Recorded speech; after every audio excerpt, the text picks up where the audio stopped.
Κάθε προσπάθεια ήταν μια στιγμή από τις πολλές όπου θα μπορούσαμε να πετύχουμε μεσαία λύση.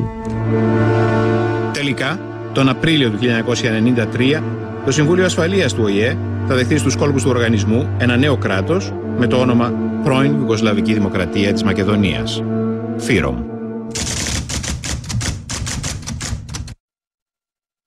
Η ελληνική κυβέρνηση αποφασίζει τη διακοπή της διακίνησης εμπορευμάτων από και προς τα Σκόπια, από το λιμάνι της Θεσσαλονίκης, με εξαίρεση αυτά που είναι απολύτως αναγκαία για ανθρωπιστικούς λόγους όπως τρόφιμα και φάρμακα. The United States announces simultaneously in Athens, Skopje, and Washington that the Hellenic Republic and the former Yugoslav Republic of Macedonia have decided to send their foreign ministers to New York next week to conclude an agreement which takes the first important steps toward establishing the basis for friendly relations between these two neighbors.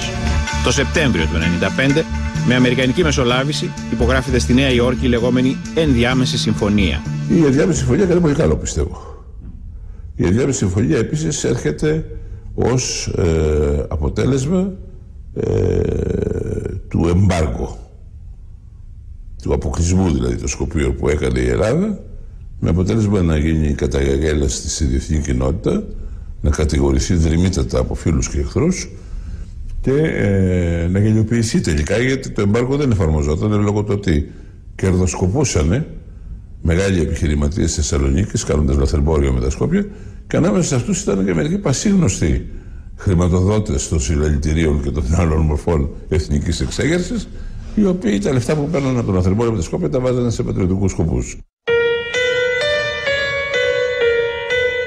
Το εμπάργο, για το οποίο η Ελλάδα έχει στο μεταξύ παραπεμφθεί στο Ευρωπαϊκό Δικαστήριο, έρεται. Η Αθήνα αναγνωρίζει τα Σκόπια ως ΦΥΡΟΜ και συμφωνείται να υπάρξουν διαπραγματεύσεις για το όνομα. Οι διαπραγματεύσεις θα κρατήσουν χρόνια, αλλά χωρίς αποτέλεσμα. Σε καμία περίπτωση δεν υπήρξε οποιαδήποτε ένδειξη διαθέσεως για αλλαγή του συνταγματικού ονόματος. Αρχίσαμε από ακραίες διαπραγματευτικές θέσεις. Εμείς μεν αλλαγή οπωσδήποτε με ένα όνομα, Έρκα Όμνες, που δεν θα περιέχει τον όρο Μακεδονία. Οι Σκοπιανοί είμαστε διατεθειμένοι να διαπραγματευτούμε μόνο για ένα πράγμα, για ένα όνομα για τη διμερή χρήση. Αποκλείεται οποιαδήποτε αλλαγή του συνταγματικού μας ονόματος για όλες τις άλλες χρήσεις. Η θέση μας ήταν ότι το όνομα ήταν πρόβλημα της Ελλάδας, όχι δικό μας. Δεν έχουμε τίποτε να συζητήσουμε, εκτός από το πώς θα μας λέτε εσείς. Εμείς είμαστε απλώς σε άμυνα. Στο μεταξύ, οι οικονομικές σχέσεις ανθούν, οι Έλληνες επιχειρηματίες είναι οι πρώτοι ξένοι επενδυτές στη γειτονική μας χώρα και ο Θόδωρος Πάγκαλος θα γίνει ο πρώτος Έλληνας υπουργός εξωτερικών που επισκέπτεται τα Σκόπια. Εγώ στη διάρκεια που ήμουν υπουργός εξωτερικών ενθάρρυνα με κάθε τρόπο τις οικονομικές ανταλλαγές, τις επενδύσεις και τις σχέσεις μεταξύ των δύο λαών, δημιουργώντας εύκολους τρόπους για να πάρουν βίζες και να μπορούν να έρθουν στην Ελλάδα, χρηματοδοτώντας πολιτιστικές ανταλλαγές και τελικά πηγαίνοντας και σε Σκόπια, πράγμα το οποίο οι περισσότεροι συνάδελφοι και φίλοι μου εκείνη την ώρα μου είχαν ενθέρμως συμβουλεύσει να μην πράξουν, διότι θα ήταν ο πολιτικός μου θάνατος. Όπως βλέπετε, δόξα τω Θεώ, ζω και βασιλεύω, πολιτικά εννοώ, σαν άνθρωπος, υφίσταμαι εγώ τη φθορά του χρόνου όπως όλοι. Το θέμα του ονόματος εκκρεμεί. Η μία μετά την άλλη, πολλές χώρες, ανάμεσά τους και οι Ηνωμένες Πολιτείες, αναγνώρισαν διμερώς τα Σκόπια ως Δημοκρατία της Μακεδονίας. Η διαπραγμάτευση για το όνομα έμοιαζε νεκρή, ώσπου η απειλή ενός ελληνικού βέτο στην ένταξη των Σκοπίων στο ΝΑΤΟ φέρνει το θέμα ξανά στο προσκήνιο. Ας μην ξεχνάμε ότι η πραγματική δύναμη του βέτο είναι προληπτική, δεν είναι κατασταλτική. Διότι αυτή τη στιγμή στο βέτο προβληθεί, ναι, μεν θα αποτραπεί η ένταξη των Σκοπίων, αλλά δεν θα λυθεί το πρόβλημα. Το θέμα θα ήταν αν θα λειτουργούσε κατά τέτοιο τρόπο ώστε η σκοπιανή ηγεσία να αναθεωρήσει την αμετακίνητα αδιάλεκτη στάση της. Δεν λειτουργήσε.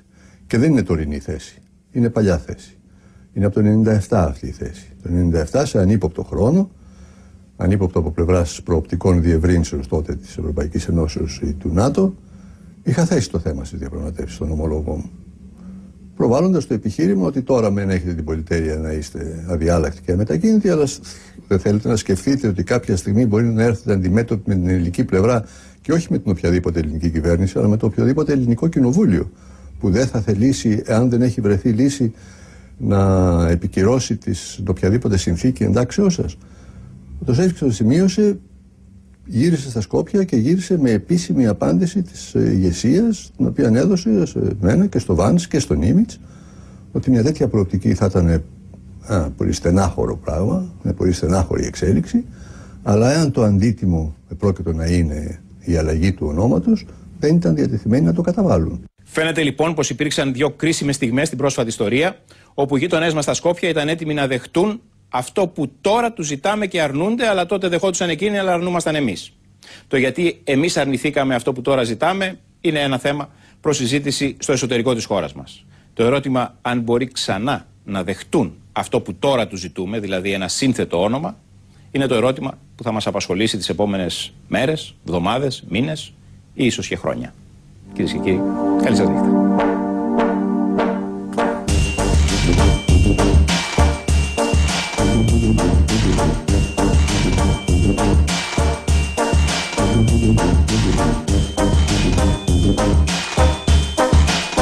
Thank you.